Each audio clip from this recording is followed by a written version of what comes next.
Dans cette troisième vidéo du cours 6, alors c'est dédié à la nature et fonction de la notation scolaire. Donc, on va aborder ça en détail. Donc, j'ai deux objectifs par rapport à ça. Donc, d'abord, distinguer les différentes fonctions associées à la notation scolaire.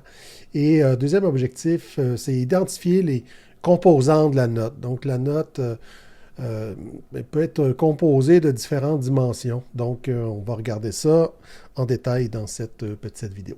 Donc, première question, à quoi ça sert de noter? Donc, ça peut paraître trivial comme question, mais ça ne l'est pas, parce qu'il y a parfois plusieurs réponses différentes associées à ça. Donc, le seul rôle, à mon sens, le seul rôle associé à la notation, ça devrait être de rendre compte des apprentissages des élèves. Donc, ça devrait être le rôle principal et surtout dans un contexte sommatif. Donc, lorsque il s'agit de rendre compte à différents moments dans une année scolaire, dans un trimestre, prendre un moment d'arrêt, prendre une photo à ce moment-là et de voir là où en sont les élèves. Donc, ce qui va culminer souvent par une note au bulletin, une note dans une communication aux parents.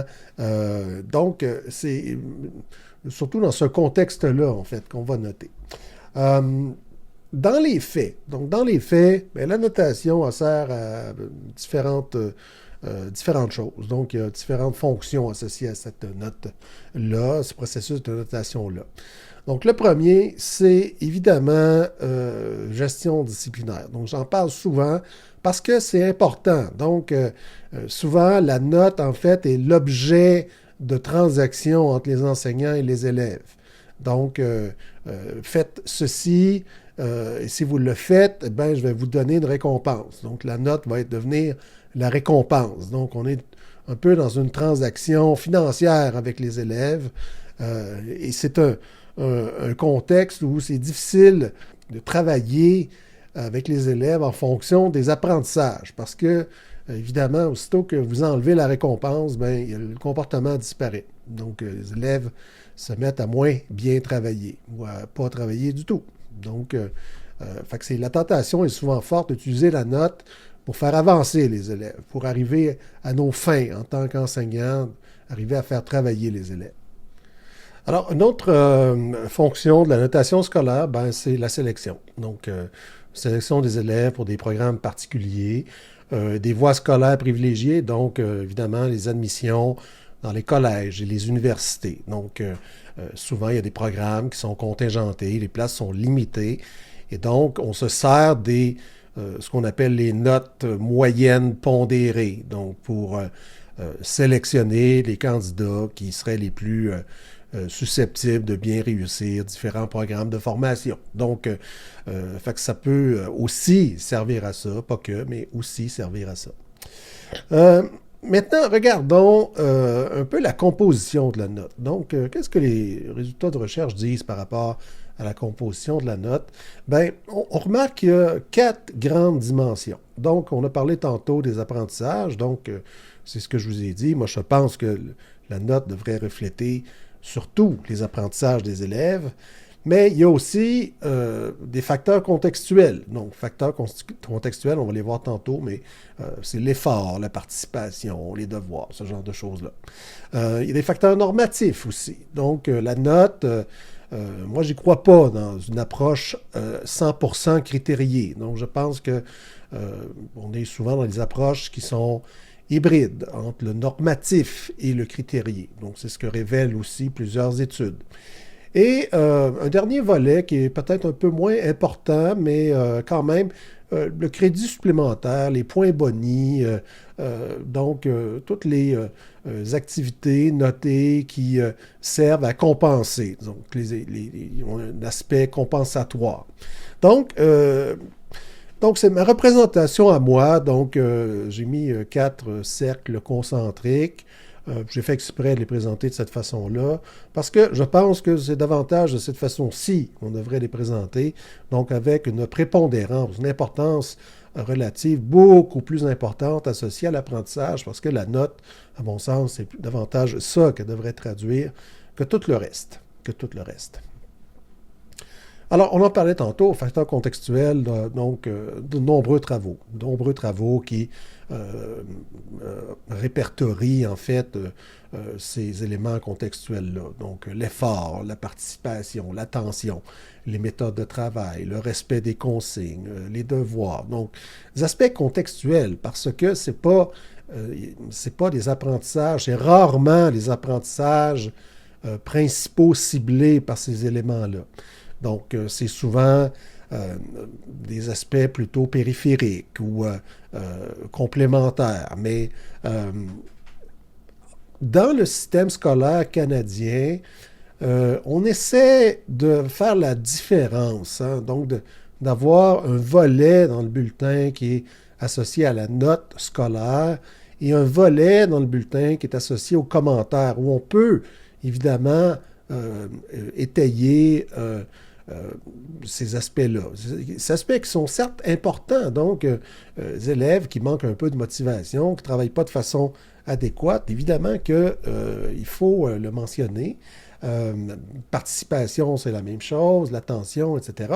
Mais le faire au moyen des commentaires. Donc, m'apparaît être une pratique plus juste et équitable envers les élèves.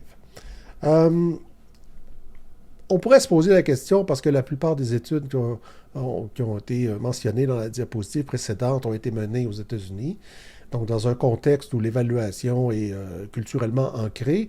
Donc, on pourrait se poser la question, est-ce qu'au Canada, finalement, c'est pire ou c'est mieux? Est-ce que c'est la même chose au Canada? Bien, il y a pas mal d'études, peut-être pas assez, pas autant qu'on voudrait, mais un certain nombre, puis assez récentes, qui montrent que, au Canada, c'est un petit peu la même chose. C'est un peu meilleur pour les raisons que j'évoquais tantôt, c'est-à-dire que le format des bulletins au Canada permet ces commentaires-là, mais il demeure il y a des études fréquentes, en fait, qui sont menées, qui montrent que même si il y a de la place pour les commentaires, il y a beaucoup d'enseignants qui servent la note, donc qui pénalisent avec la note pour le manque d'effort, par exemple. En ce qui concerne l'apprentissage, on pourrait dire qu'un écueil, c'est le fait que le niveau de sévérité est souvent très variable. Donc, variable chez un même enseignant. Donc, les critères d'évaluation, les compréhensions des critères d'évaluation peuvent évoluer au fur et à mesure que l'enseignant corrige et puis note les élèves. Et puis, c'est la même chose avec des enseignants du même niveau, même matière.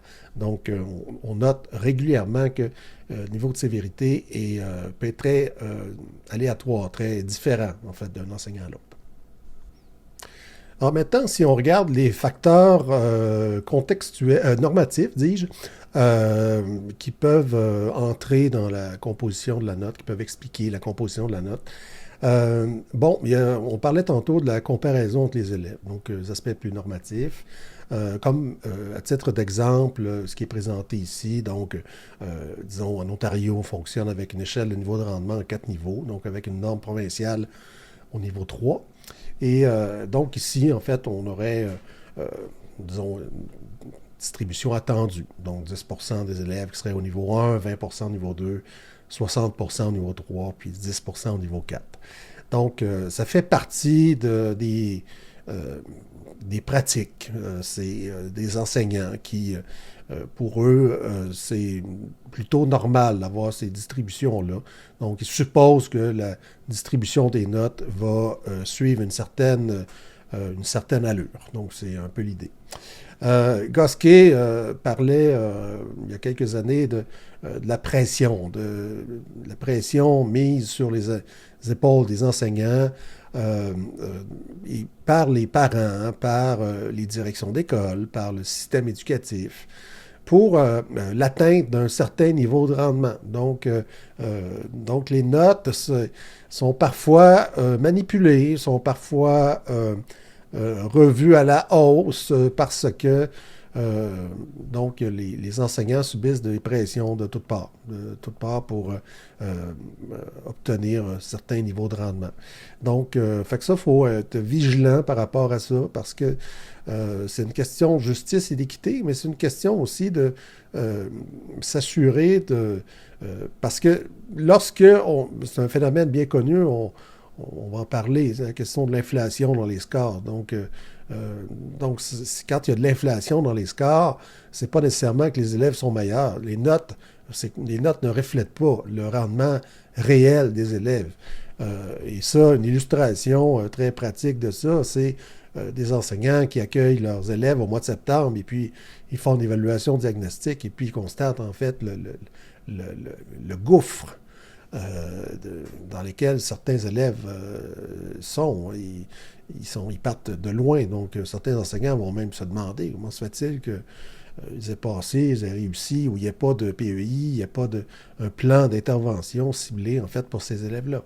Donc, c'est un aspect, évidemment, là, qui est à prendre en considération. Et finalement, donc, les crédits supplémentaires, les points boni, donc c'est une pratique qu'on voit à l'occasion, qui est peut-être un peu moins présente ici au Canada qu'aux États-Unis, mais qui est très présente aux États-Unis. Donc, le fait de donner des points boni, comme ça, les élèves puissent se rattraper, mais en faisant des activités, des tâches, donc qui ne sont pas toujours en lien avec la tâche qu'ils ont échoué ou qu'ils n'ont pas réussi de façon adéquate.